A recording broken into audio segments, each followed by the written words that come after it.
we could have seen the pyramid to the right side. It's 1 o'clock direction, if you can imagine it. Yes, I can see it now.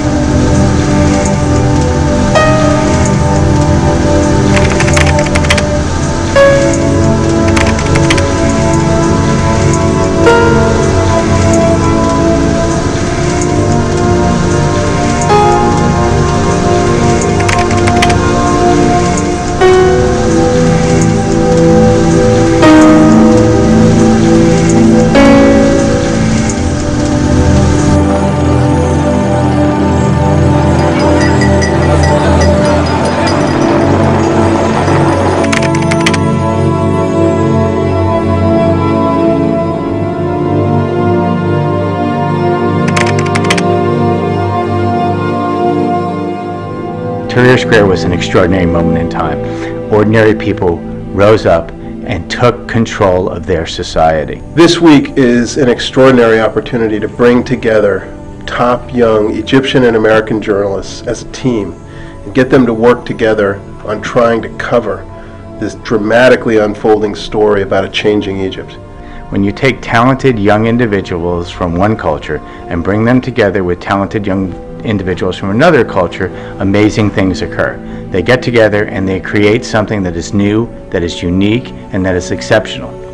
January 25th, as you all know, is the start of the revolution in Egypt. So let's take that as the point where we sort of introduce ourselves. Where were you at that time? And I was in Du'i, which is very near to El Tahrir, and I can hear the voices of the people chanting in the march. We really want to go and leave our offices, and I remember that our editor-in-chief Rania was sitting there nobody is getting out. You have to stay, you have to do your job, there are other people who are doing their jobs. I am going to be saying the exact same thing. There was like a borderline between being a journalist and being a protester, and at this specific moment I decided, no, I'm not going to write anything, I'm going to just protest. I had certain people who were injured and I've seen people die. I spent all night throwing rocks and Molotov cocktails at our attackers. I wrote a report about it, too, but I think the line was really blurred. We had gunshots on our windshields, we had tear gas canisters coming into our windows, and same thing happened with every building in that street and several other streets around the Interior Ministry. So yeah, I was working in an advertising company at the time, and I just decided, it was on that day, I just decided, no, I have to go back to my roots, I have to report on this, and I just went back to journalism. Unfortunately, I ended up not sending my piece because I got arrested. Were you put into jail?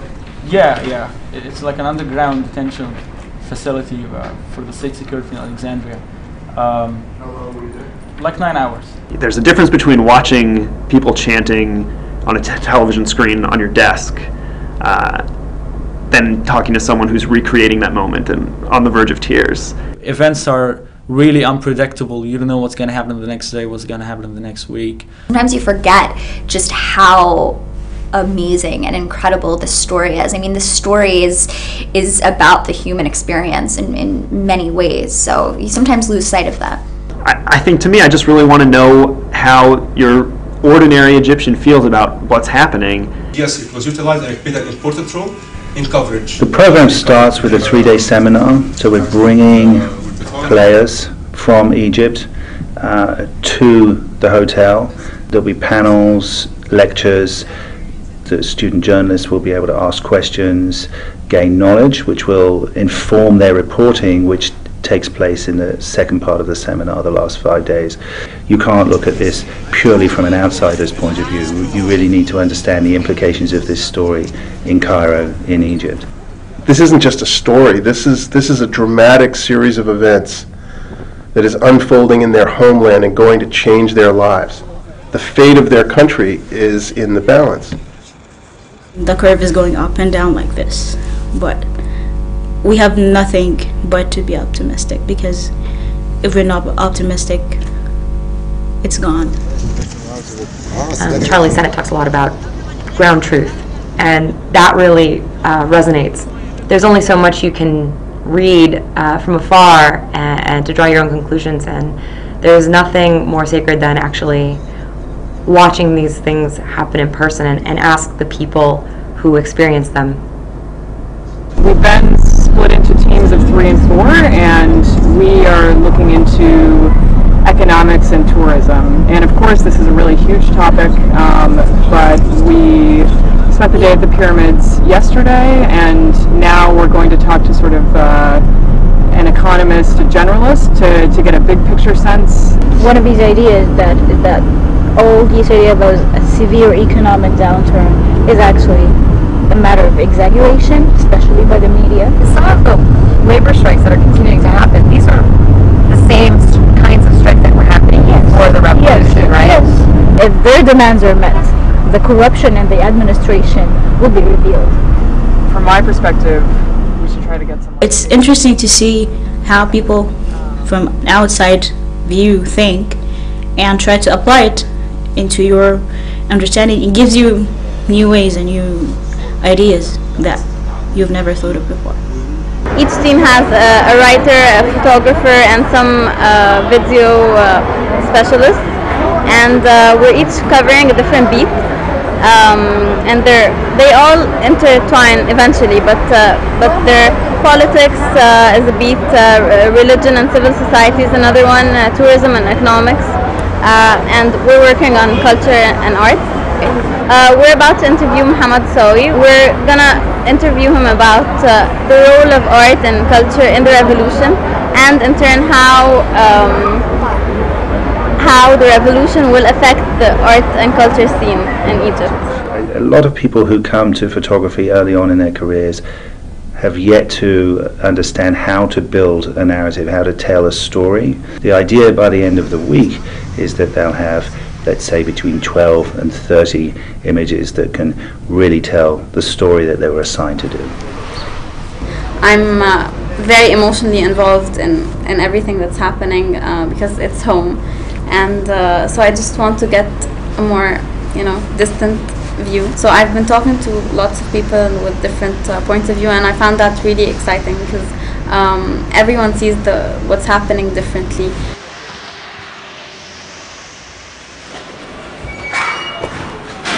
Well, today I came to a popular market at Taba where basically people set up stalls and are selling all types of products, and I'm trying to take an image that kind of go hand in hand, would marry the text and the rest of the work of the beat, which as we've concluded from interviews and so forth, that the economy is not in its best shape. However, things are kind of coming back slowly.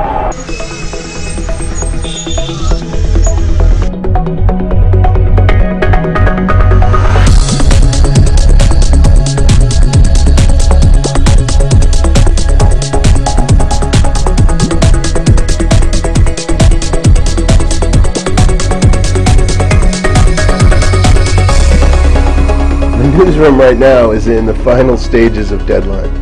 So what you're getting is the sort of over-caffeinated, stubbed-out cigarette, bitter end of an assignment. For 10 days, it's been sort of a roller coaster. I mean, it was really great. We were out in the field and collecting all of our reporting and having fun. And for the past 2 days, we've been in the hotel, sort of putting that together. We had an opportunity to film Samira, who was the woman who was the only woman who filed a complaint against the military for the virginity test that was given to her when she was imprisoned after the March 9th protests. The issue of ethics has definitely come up. In dealing with the story on Samira, I think all of us had to, really question whether or not what we were doing, the coverage that we were giving the story, was going to be beneficial or harmful. As an editor, I've been really impressed with the teams and the way they've worked together. We've seen extraordinary reporting in the field, reporting that's given more depth by the different approaches, the different sensibilities that the two different parts of the team, American and Egyptian, coming together has really given us a stronger sense of the story, a better sense of the story. I have come with certain ideas, and I decided to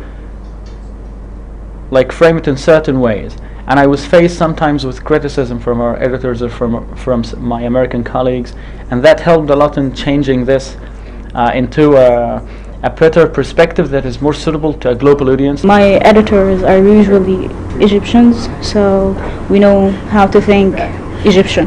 But it's really different when you think from an outsider point of view. I like this tip that Charlie gave us about creating a sense of space. I think that it's been wonderful because neither perspective is better than the other. It's just they're different and they build off each other in this great way. And I think you'll see that in the stories, absolutely. The media is what keeps democracy honest. They're the branch of society whose goal it is to keep everyone else honest. That's why they have to be fair, and that's why they have to be responsible when they report. I think the main role of journalism at this particular moment in Egypt's history is as a challenger of power, as a challenger of authority. We're living under a military dictatorship that is trying to reproduce the previous regime. We'll keep resisting any violations that they commit. We will keep holding them accountable to the public. The mission of Open Hands is to listen, is to understand, to engage, and to bring people together towards a greater goal. The young American and Egyptian journalists gathered here tonight are the future of journalism, both in Egypt and the United States. I hope that the bonds you form in your work develop into lasting friendships and professional links that you can draw upon as you move forward in your careers. The more people have contact with each other, and the more people can understand individuals in a society, the more likely they are to understand the society as a whole. Each of our cultures have a great amount of things to offer each other.